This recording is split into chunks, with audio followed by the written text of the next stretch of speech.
ஆகாஷ்வாணி.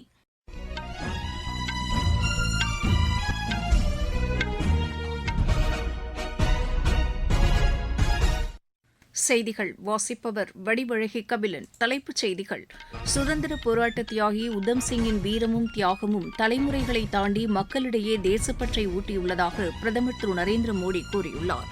நாட்டின் தேர்வு கட்டமைப்பில் மாபெரும் மாற்றத்தை அரசு கொண்டு வந்துள்ளதாக வெளியுறவுத்துறை அமைச்சர் டாக்டர் ஜெய்சங்கர் தெரிவித்துள்ளார். எதிர்க்கட்சிகளின் அமளி காரணமாக நாடாளுமன்றத்தின் இரு அவைகளும் இன்று நாள் முழுமைக்கும் ஒத்திவைக்கப்பட்டன. பூட்டான் மன்னர் திரு ஜிக்மே கேசார் நம்கைல் வாங்சுக்குடன் வெளியுறவுத்துறை செயலர் திரு விக்ரம் மிஸ்ரி இருதரப்பு ஒத்துழைப்பு குறித்து ஆலோசனை நடத்தியுள்ளார். அமெரிக்க சர்வதேச டென்னிஸ் போட்டியில் இந்தியாவின் அனிருத் சந்திரசேகர் உருகுவேயின் ஏரியல் பெஹார் இணை அரையிறுதிக்கு முன்னேறியுள்ளது. இனி விரிவான செய்திகள். சுதந்திர போராட்ட தியாகி உத்தம் சிங்கின் நினைவு தினம் இன்று அனுசரிக்கப்படுகிறது. இந்நாளையொட்டி பிரதமர் திரு நரேந்திர மோடி விடுத்துள்ள சமூக வலைதள பதிவில் உத்தம் சிங்கின் வீரமும் தியாகமும் தலைமுறைகளை தாண்டி மக்களிடையே தேசப்பற்றை ஊக்குவித்திருப்பதாக கூறியுள்ளார். நாட்டின் பெருமையையும் இறையாண்மையையும் பாதுகாக்க வேண்டும் என்ற உணர்வை மக்களிடையே உத்தம் சிங் ஏற்படுத்தியிருப்பதாகவும் பிரதமர் கூறியுள்ளார். பாதுகாப்புத்துறை அமைச்சர் திரு ராஜ்நாத் சிங் வெளியிட்டுள்ள சமூக வலைதள பதிவில் இந்திய சுதந்திர போராட்ட வரலாற்றில் முக்கிய பங்கு வகித்துள்ள உத்தம் சிங்கின் துணிச்சலும் தியாகமும் போற்றத்தக்கது என்று தெரிவித்துள்ளார். காலத்தால் அழியாத புகழை பெற்றவர் சுதந்திர போராட்ட தியாகி உத்தம் சிங் என்றும் திரு ராஜ்நாத் சிங் புகழஞ்சலி செலுத்தியுள்ளார். உள்துறை அமைச்சர் திரு அமித் ஷா வெளியிட்டுள்ள பதிவில் ஜாலியன் வாலாபாக் படுகொலையை நிகழ்த்திய மைக்கேல் டயர் என்ற ஆங்கிலேய அதிகாரியை தனியொரு நபராக வீழ்த்திய பெருமையை பெற்றவர் உத்தம் சிங் என்றும் இதன் மூலம் பிரிட்டிஷ் ஆட்சியாளர்களுக்கு சுதந்திர போராட்ட வீரர்கள் சார்பில் கடும் எச்சரிக்கையை அவர் விடுத்ததாகவும் கூறியுள்ளார். நாட்டின் விடுதலைக்காக தேசப்பற்றோடு போராட வேண்டும் என்ற உணர்வை மக்களிடையே அவர் ஏற்படுத்தினார் என்றும் திரு அமித் ஷா தெரிவித்துள்ளார். தேர்வு முறைகேடுகள் தடுப்பு சட்டத்திருத்த மசோதா நாடாளுமன்றத்தின் இரு அவைகளிலும் நிறைவேற்றப்பட்டிருப்பது நாட்டின் தேர்வு கட்டமைப்பில் கொண்டுவரப்பட்டுள்ள மாபெரும் சீர்திருத்த நடவடிக்கை என்று வெளியுறவு அமைச்சர் டாக்டர் ஜெய்சங்கர் கூறியுள்ளார். இது தொடர்பாக அவர் வெளியிட்டுள்ள சமூக வலைதள பதிவில் கடுமையாக உழைத்து சாதிக்க துடிக்கும் இளைஞர்களின் உரிமைகளை பாதுகாக்கும் வகையில் மத்திய அரசு இந்த சட்டத்திருத்தத்தை கொண்டு வந்துள்ளதாக அவர் குறிப்பிட்டுள்ளார். புலனாய்வு மற்றும் நீதிமன்ற விசாரணையை விரைவு நீதிமன்றங்கள் மூலம் குறிப்பிட்ட காலத்திற்குள் முடிப்பதற்கு இந்த சட்டத்திருத்தம் வகை செய்வதாகவும் அவர் கூறியுள்ளார். தேர்வு முறைகேடுகளை சட்டப்பூர்வமாக தடுப்பதற்கும் விரைந்து நீதி கிடைப்பதற்கும் இந்த சட்டத்திருத்த மசோதா வகை செய்வதாகவும் டாக்டர் ஜெய்சங்கர் தெரிவித்துள்ளார். இதுகுறித்து தகவல் ஒலிபரப்புத்துறை இணையமைச்சர் டாக்டர் எல் முருகன் வெளியிட்டுள்ள சமூக வலைதள பதிவில் நேர்மையான, வெளிப்படையான மற்றும் பாதுகாப்பான தேர்வு கட்டமைப்பை கொண்டுவரும் முக்கிய முயற்சியாக தேர்வு முறைகேடுகள் தடுப்பு சட்டத்திருத்த மசோதா நிறைவேற்றப்பட்டுள்ளதாக தெரிவித்துள்ளார்.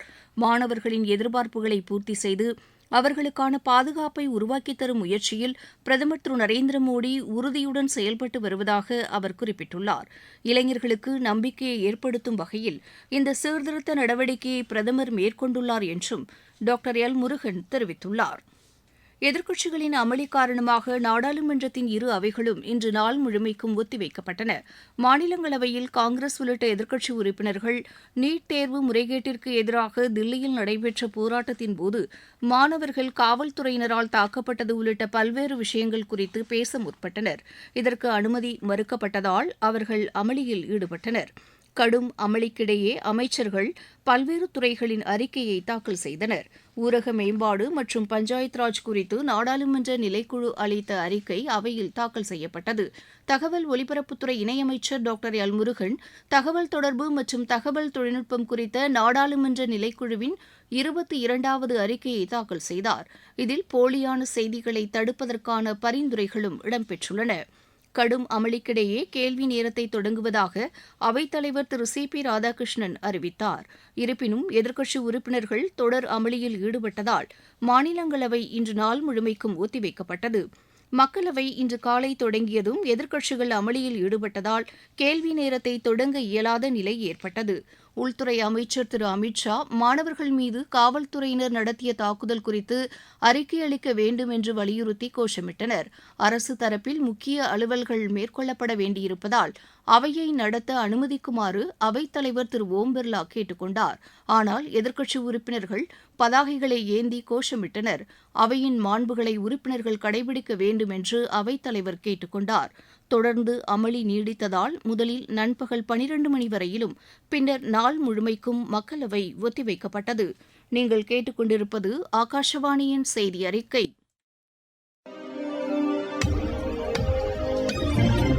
நேயர்களே, சென்னை அகில இந்திய வானொலியின் மாநில செய்திப் பிரிவு வழங்கும் சுழல் விளக்கு சனிக்கிழமை தோறும் காலை 7 மணிக்கு ஒலிபரப்பாகிறது.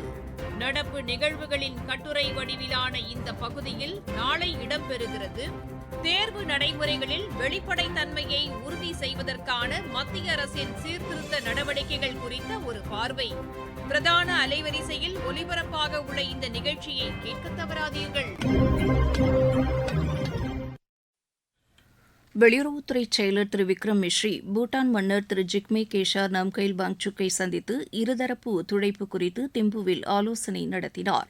இதுகுறித்து பூட்டானில் உள்ள இந்திய தூதரகம் விடுத்துள்ள சமூக வலைதள பதிவில் பூட்டான் மன்னர் இந்தியாவுடனான ஒத்துழைப்பை வலுப்படுத்த விரும்புவதாக தெரிவிக்கப்பட்டுள்ளது.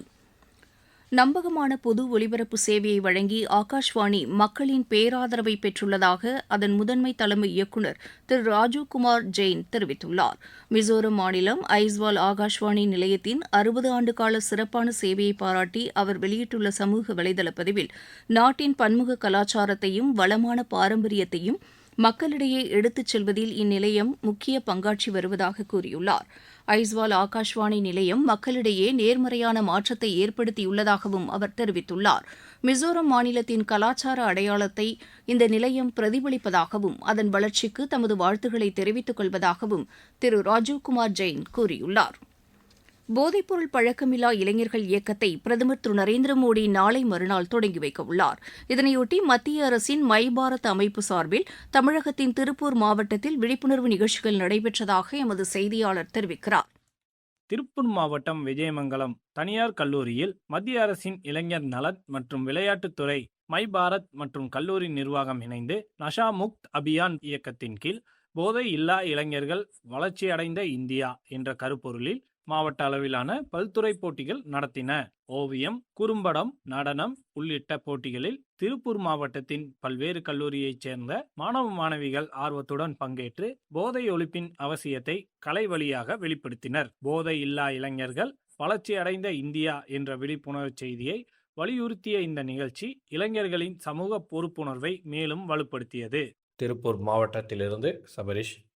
ஜம்மு காஷ்மீரின் ரஜோரி மாவட்டத்தில் உள்ள வனப்பகுதிகளில் பாதுகாப்பு படையினர் தீவிரவாதிகளை தேடும் பணியை முடுக்கிவிட்டுள்ளனர். பாங்காய் வனப்பகுதியில் தீவிரவாதிகள் பதுங்கியிருந்த இடத்தை அவர்கள் சுற்றி வளைத்துள்ளனர். அந்த இடத்திலிருந்து தீவிரவாதிகள் வைத்திருந்த உணவு மற்றும் அன்றாடம் பயன்படுத்தும் பொருட்களையும் அவர்கள் பறிமுதல் செய்துள்ளனர். அந்த இடம் தீவிரவாதிகளின் தற்காலிக முகாமாக பயன்படுத்தப்பட்டிருக்க வேண்டும் என்று பாதுகாப்பு படையினர் தெரிவித்துள்ளனர். அரிசி, உணவுப் பொருட்கள், கேஸ் அடுப்பு உள்ளிட்டவைகள் அந்த இடத்தில் வைக்கப்பட்டிருந்ததாகவும் அவர்கள் கூறியுள்ளனர். அமெரிக்காவில் நடைபெற்று வரும் சர்வதேச டென்னிஸ் போட்டியில் இந்தியாவின் அனிருத் சந்திரசேகர் உருகுவேயின் ஏரியல் பெஹார் இணை அரையிறுதிக்கு முன்னேறியுள்ளது. ஆடவர் இரட்டையர் பிரிவு காலிறுதி ஆட்டத்தில் இந்த இணை 6-4, 5-7, 11-9 என்ற செட் கணக்கில் இத்தாலியின் சிமோனே ஆண்ட்ரியா வவசோரி இணையை வென்றது.